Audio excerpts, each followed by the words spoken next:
محنت کا پھل اور مسئلے کا حل رب دے گا، یہ مت سوچو کب دے گا، جب دے گا بے حساب دے گا۔ ہمیشہ دعا مانگتے رہا کرو، کیونکہ دعا کبھی رد نہیں ہوتی، یا تو قبول ہوتی ہے یا آخرت کے لیے ذخیرہ ہو جاتی ہے، یا مصیبت کو ٹال دیتی ہے۔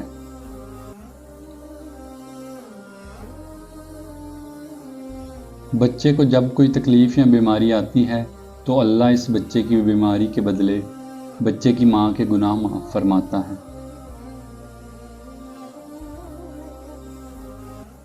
زیادہ سوچنے سے بہتر ہے کہ استغفار کیا جائے۔ زیادہ سوچنا مشکلات کو بڑھاتا ہے اور استغفار مشکلات کا حل ہے۔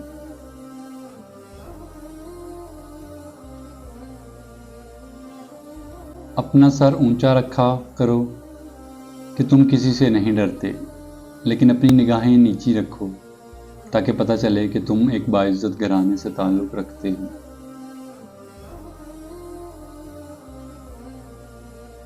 جو دعا قبولیت میں وقت لیتی ہے، پھر وہ قبول ہو جانے پر وقت ہی بدل دیتی ہے۔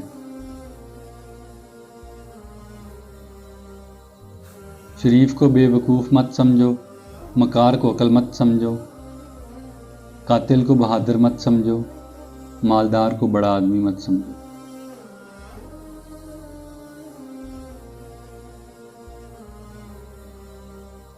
جس کا ظرف دیکھنا ہو اسے عزت دو، فطرت دیکھنی ہو تو اسے آزادی دو، نیت دیکھنی ہو تو اسے قرض دو، خصلت دیکھنی ہو تو اس کے ساتھ کھانا کھاؤ۔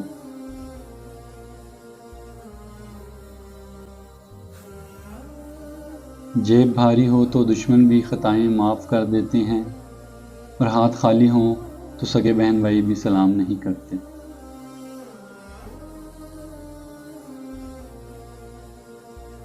اگر ہم سے غلطی ہو جائے تو ابلیس کی طرح دیر نہیں ہونی چاہیے، بلکہ معافی مانگ لینی چاہیے، کیونکہ ہم ابن آدم ہیں، ابن ابلیس نہیں۔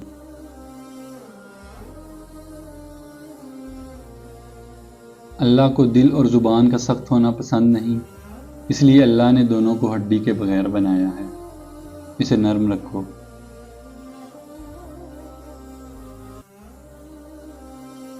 تین رشتے بے نقاب ہو جاتے ہیں: بڑھاپے میں اولاد، مصیبت میں دوست، اور غربت میں بیوی۔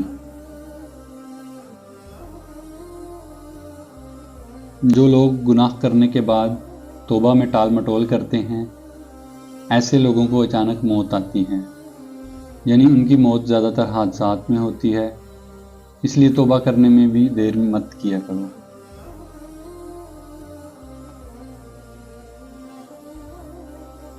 مہمان کے آ جانے پر اپنا دل تنگ نہ کرو، کیونکہ مہمان اللہ تعالیٰ کی رحمت ہوتا ہے، اور اللہ تعالیٰ اس پر رحمت نازل فرماتا ہے جس کو وہ پسند کرتا ہے۔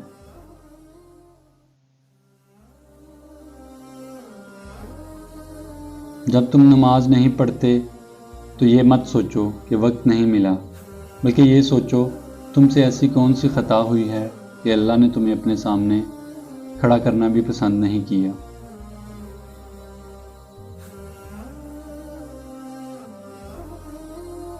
اگر کوئی سائل تمہارے دروازے پر آئے تو اسے خالی مت لوٹاؤ، کیونکہ یہ اللہ کا تم پر کرم ہے کہ وہ اپنی مخلوق کو تمہارے دروازے پر بھیجتا ہے۔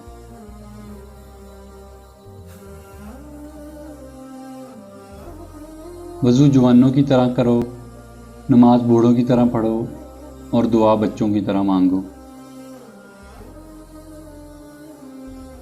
جو کسی مسلمان کو ایسی جگہ ذلیل کرے گا جہاں اس کی عزت کی جاتی ہے، تو اللہ سے ایسی جگہ ذلیل کرے گا جہاں اسے اللہ کی مدد کی ضرورت ہوگی۔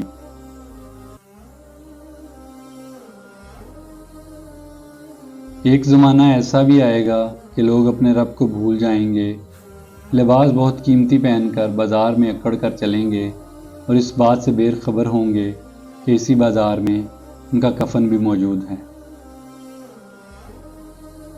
امید کرتا ہوں آپ کو آج کی ویڈیو اچھی لگی ہوگی۔ ویڈیو کو لائک اور شیئر کرنا نہ بھولیے گا، اور چینل کو سبسکرائب ضرور کیجیے گا۔ جزاک اللہ۔